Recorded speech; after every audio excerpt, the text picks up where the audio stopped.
pag-usapan natin si Gadon na isang presidential advisor for poverty aggravation.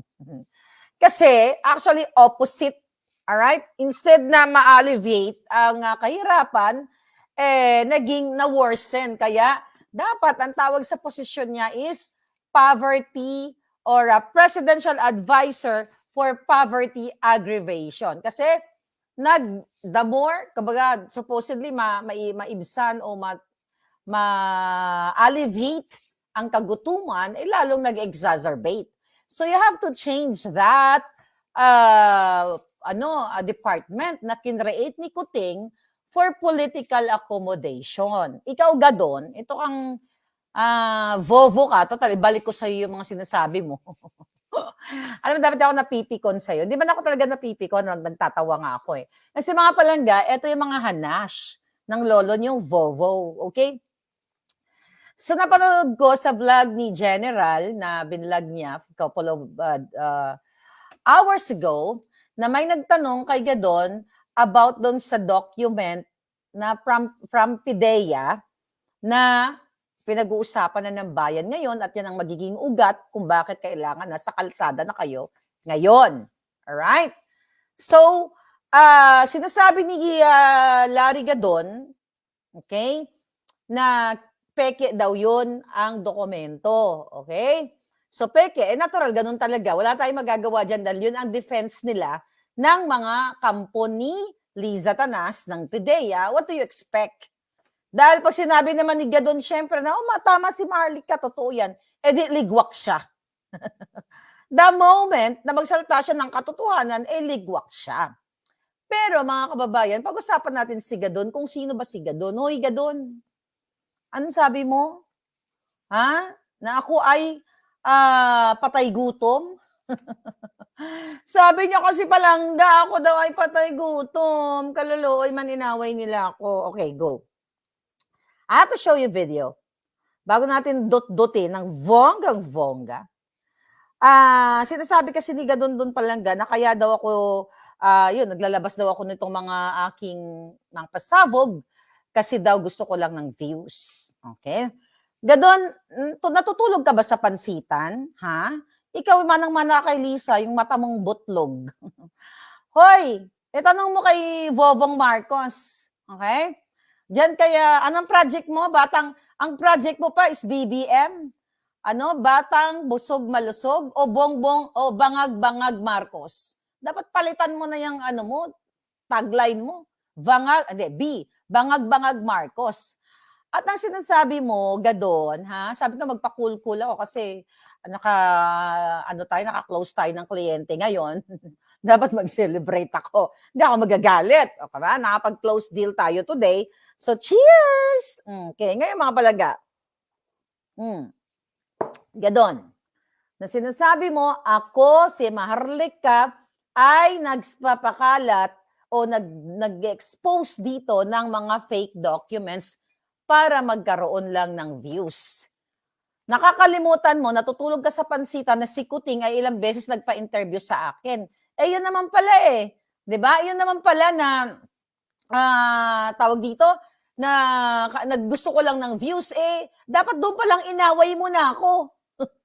No, in-interview ko yung boss mong bangag na bangag, inaway mo ako na gusto ko lang ng views. Excuse me. Ang views, kahit gustuhin mo, kung ayaw kang panoorin ng tao, hindi ka panonoorin. Kung nonsense ka, wala kang sustansya na katulad ng jutak mo, na jutang Genemes, walang manonood sa'yo kahit maghubad ka pa. Kahit tumambling ka pa, magpakita ka ng whatever, hindi ka panonoorin ng tao kung walang sustansya ang jutak mo.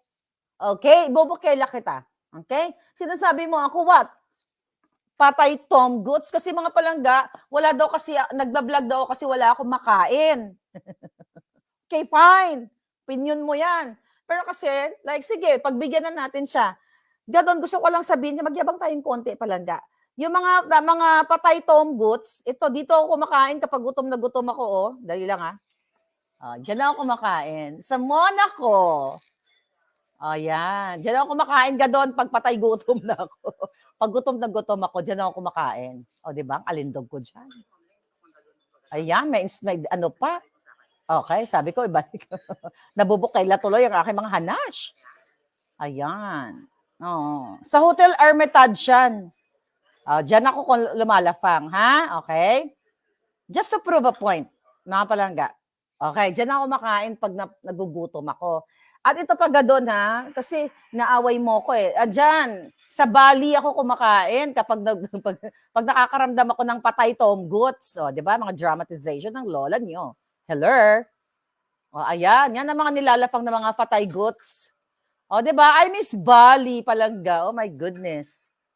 O, yan. O, tama na yung hanash. Okay. Tama na, hanash mo, Inday. Okay. Alright. So, okay lang. Ganun talaga. Yun ang tingin niya sa akin, patay gutom. Eh, anong ano natin dyan? Kahit naman, you know what, sabi ko nga sa inyo, kahit ang tao, gumawa ka ng tama, kung anong isipin nila sa utak nilang bangag or pulboronic, wala tayong magagawa dyan. Ang tao, they can gurguryo in their minds if they want to.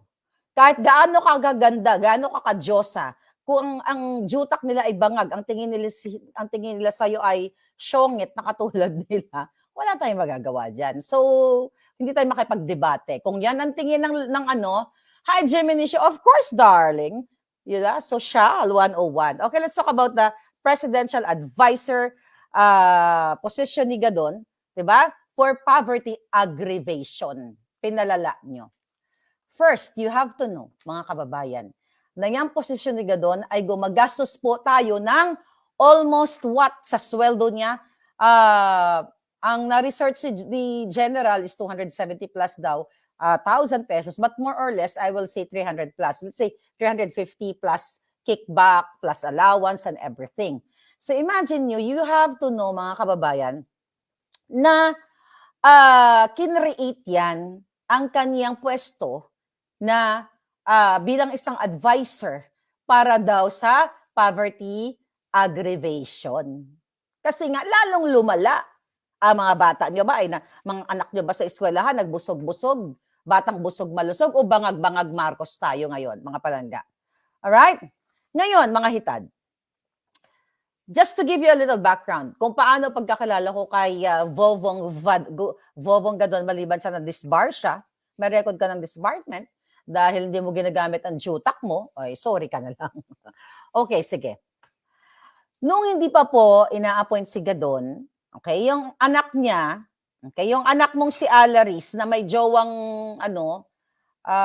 yung jowa niya si Patricia Magistrado na in-appoint dyan na sa PCO, Presidential Communications, na kayo'y lumalamon kayo sa kaba ng bayan. Makakapal ang mukha nyo. Kayo yung mga patay tom goods.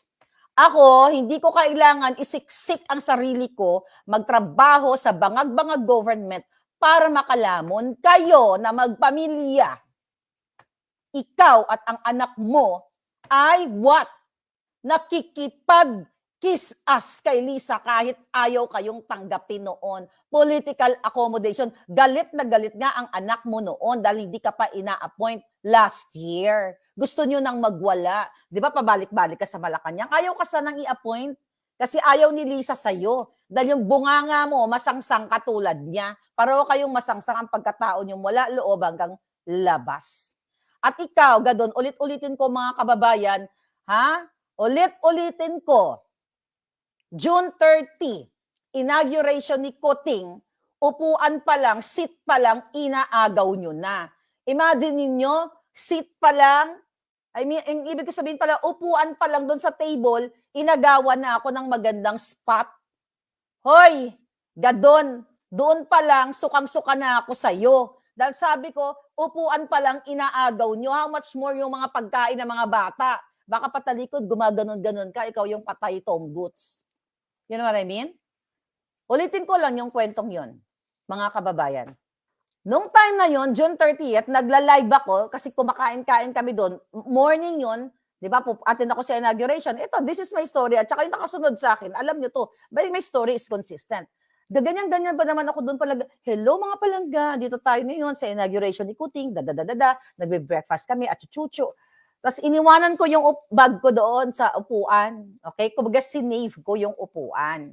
Ang ganda ng spot. Kasi yung spot ko, nakikita ko yung bulwagan, yung mga tao. Siyempre, first come, first serve yun. So, maghanap ako ng magandang spot. Tapos, pag bit-bit-bit ko yung pagkain ko, pabalik na ako, hindi ko na nakita yung spot ko kasi inagaw nyo. Diba? Although magkatabi tayo doon, yung spot na maganda na sa inyo. Ba't nagkibit-balikat ako? Kasi alam nga naman makipag-away ako dahil sa upuan. Hindi naman ako katulad yung mga vosavos. Na pati upuan, kakamkamin nyo. Imagine mo mga palaga, pati upuan, kami ng ligadon at ng pamilya niya. Well, sabi ko nga in fairness yung asawa niya, she seems so nice to me. Ayoko namang awayin yung asawa mo, pero yung anak mo, kayong dalawa, mukha kayong mandorobo. I don't know, hindi ko alam. Tapos mga palangga, akala ko nawawala nga yung bag ko. Nung time na yun, sabi ko, nasa na yung bagay ko? Di ba, gaganon-ganon ako? Nasa na ang bagay ng lola? Tapos nilipat nila. Ganyan ka, gadon. Sinong patay gutom sa ating dalawa? Sino ang dead? Okay. Dead hungry. O yan. Sino bang dead hungry sa atin? Ako ba o ikaw? Jotang Jelena, kung hindi pa kayo mag-kiss as kay Kuting, wala kayong mga trabaho, yung mga yawa mo. Tapos yung anak mo, si Alaris, andyan ang jowang Tiburciana, wala naman akong issue doon. Kaso lang, mga kababayan, lumalapang, nandyan sa Presidential Communications, mga utusan din ni Lisa, Assistant Secretary, si Patricia Maestrado, nakasama ni Kuting, ni Bukangkang, dyan sa Presidential Communications para magpakalat ng fake news. Okay? So, nang time na yun, balikan ko, nung June 30 na yun, kinabahan ako, akala ko nga, ninakaw na yung bag ko, akala ko may mga ngamkam doon. Yung pala, nilipat nila, although wala naman akong pera doon sa bag. Actually, ano lang yun drama lang yung bag na yun, just lang may maiporma ko lang doon sa outfit ko. Yeah, nakalimutan yun na, sanay kayong mandorobo. Wala na saan tayo pag-uusapan doon sa upuan na yun kasi kinimkim ko lang yun. Kaso lang, binangga yung alindog ko. Ang Tagaybay, kayo lang pwede mambangga. Okay, so you have to know mga kababayan, si Gadon at ang yung anak niyang hitad, di ba? Nang aagaw ng upuan, ng may upuan. Nandun na yung bag ko, inagaw niyo pang mga jindot. Galit ako ngayon kasi inagawan niyo ako ng upuan. Tapos na yun. Okay? Pero doon ko ipapakita sa inyo what kind of personality itong si presidential advisor ng what? Poverty aggravation. Because you aggravate, you exacerbate the poorness, the kagutuman of daong bayan because of that political accommodation position na kinreate ni Kuting para mapagbigyan ka. Yan ang katotohanan mga palangga.